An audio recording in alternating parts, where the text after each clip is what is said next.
আমাদের সঙ্গে রয়েছেন কবি বিনায়ক বন্দ্যোপাধ্যায়। বিনায়কবাবু কি বলবেন? যদিও কবি সাহিত্যিকের মানুষ, এই যুদ্ধের পরিস্থিতিতে আপনাকে আমি ডেকে নিয়ে এসেছি, কিন্তু আজ আমার মনে হয় আজ আমাদের গর্বের দিন।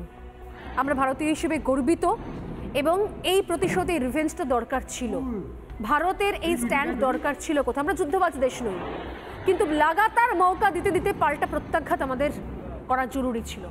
অনেক অনেক ক্ষেত্রে অনেক মহলে অনেক বার্তা দেওয়ার ছিল। যেমন আমি কবি ছিলাম কিন্তু সাহিত্যিক হলাম, কারণ সব কথা কবিতায় বলা যায় না, তেমনি রাষ্ট্রেরও সবসময় খুব নরম তরম করে কথা বলা চলে না। আমি যেটা বলবো, আমি একটা জায়গা শুধু পয়েন্ট অ্যাড করবো, এই যে এখানে আমি দেখছি আজ উদযাপনের দিন, উৎসবের দিন, এটাকে মাথায় রেখেও আজ সতর্কতারও দিন। কারণ মনে রাখতে হবে, ভারত এমন একটি দেশের সঙ্গে যুদ্ধে লিপ্ত হলো যে দেশ সভ্যতার কোনো শর্ত মানে না। কাল একজন পাকিস্তানি অনুপ্রবেশকারী একটি বন্দুক নিয়ে যে কোনো বাসে, ট্রামে, ট্রেনে উঠে যেতে পারে এবং নির্বিচারে আজমল কাসাবের মতো গুলি চালাতে পারে। ঠিক এই কারণে আজকে কিন্তু সেই সতর্কতা আরও অনেক বেশি করে প্রয়োজন। কারণ এর সরাসরি একটা যুদ্ধ করার মতো, যে সৈনিক হতে গেলে কিন্তু অনেক বীরত্ব লাগে, অনেক বলিদান লাগে। ওই কাপুরুষের মতো নিরস্ত্রকে হত্যা করা কিন্তু পৃথিবীর সব শাস্ত্রে, সব মহাকাব্যে একেবারে তার চেয়ে ঘৃণ্য আর কিছু নেই। অশ্বত্থামা আমাদের মহাভারতে একটি ঘৃণ্য চরিত্র, কারণ সে নিরস্ত্রদের মেরেছিল। তাহলে আমি সেটাই বলছি না, ব্যতিক্রম থাকতে পারে, কিন্তু নিরস্ত্রকে হত্যা করা পৃথিবীতে সবচেয়ে বড় পাপের মধ্যে জড়িত। তো সবচেয়ে বড় পাপ বলে মানে কি বলবো, ধরা হয়। সেখানে যারা কতগুলো নিরীহ পর্যটককে, এবং তারপরে তাদের ধর্ম বেছে বেছে, ধর্ম জেনে, এবং তাদের একটা মৃত্যুকালীন যে একটা ডিগনিটি সেটুকু না দিয়ে যেভাবে তারা মেরেছে, তারা কিন্তু অনেক কিছু করতে পারে।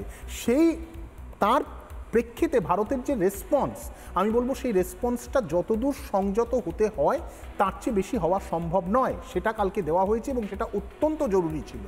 এখানে আরেকটা কথা আমি শুধু অ্যাড করতে চাই। আমি দেখি, আমার একটু অবাক হয়ে দেখি, অনেকে বলেন, বিশেষ করে আমি দেখি যে বামপন্থী এক দুজনের বক্তব্য আমি আলাদা করে এতে বলবো। বামপন্থী বলেন, তারা বামপন্থী কিনা আমার সন্দেহ আছে, তারা বলেন সরকারকে তো আমরা পাশে আছি। বলেছি সরকার সব কিছু করুক, দেশটা কি শুধু সরকারের? আজকে যে ২৬ জন মারা গেলেন, সেই ২৬ জন কি আজকে সরকারে যে শাসক দল আছে সেই দলকে ভোট দিত? যদি কেউ ভোট না দিয়ে থাকে তাহলে কি তার বাঁচার অধিকার নেই? তারা ২৬ জন ২৬টা দলকে ভোট দিয়ে থাকতে পারে, তারা আমার দেশের নাগরিক।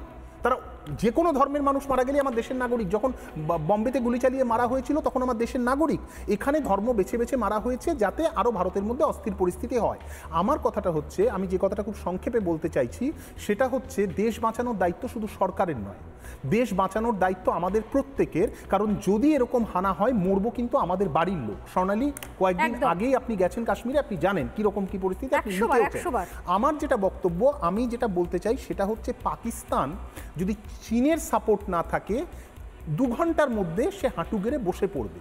এই চীনে যারা প্রত্যেক বছর যে ডেলিগেট যায়, চীনে যে একটা বিপুল, আমি শুনি সব সেমিনার হয়, সমস্ত তাদের চীনের কমিউনিস্ট পার্টির সঙ্গে এখানকার বামপন্থী একটা মত বিনিময় হয়, তারা তো আমাদের দেশের মানুষ, তারা তো দেশেরই রাজনৈতিক শক্তি। তারা চীনে গিয়ে এই কথাটা, চীনকে, এটাই তো ট্র্যাক টু ডিপ্লোমেসি, তারা চীনকে গিয়ে এই কথাটা বোঝাতে পারে না যে আপনারা পাকিস্তানের মতো একটা মৌলবাদী সন্ত্রাসবাদী দেশের সঙ্গে থাকবেন না, সব কাজ সরকারকে করতে হবে। কেন? হতেই পারে যে চীনের শাসকের ভারতের শাসকের প্রতি অ্যালার্জি আছে, কিন্তু ভারতের বিরোধীকে চীনের শাসকরা খুব ভালোবাসে। এই কাজটা ভারতের বিরোধীরা, রাজনৈতিক দলরা করুক। কারণ আমরা রাজনীতি তখনই করতে পারবো, শুধু রাজনীতি নয়, রাজনীতি, অভিনয়, কবিতা, গল্প, সাহিত্য, গান, অ্যাঙ্কারিং, সমস্ত কিছু তখনই করতে পারবো যখন আমরা বেঁচে থাকবো, যখন আমাদের দেশটা থাকবে। এটাই তো প্রয়োজন, এবং সেই জন্য যেটা করার দরকার ভারতীয় সেনা করছে। আমি গতকাল ভারতের নাগরিকদের দলমত নির্বিশেষে আজকে কিন্তু আমি তার আগে দেখাই। নানা ধরনের কন্টেন্ট দেখার জন্য লাইক করুন, শেয়ার করুন আমাদের ফেসবুক পেজ, সাবস্ক্রাইব করুন আমাদের ইউটিউব চ্যানেল। পাশাপাশি অন্যান্য ব্রেকিং নিউজের জন্য অবশ্যই চোখ রাখুন রিপাবলিক বাংলায়।